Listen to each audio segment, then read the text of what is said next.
України. Hello from Ukraine. Хлібом одним ситі напоїні, часом болять, рани загоєні, а кому мало, як завжди, сидять за столом. Дайте нам бути такими, якими ми є. Дайте нам спокій від ваших щоденних атак.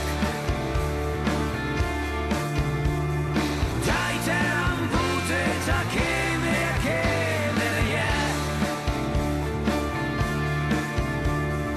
Тому, хто чує, давно вже всі ясно і так.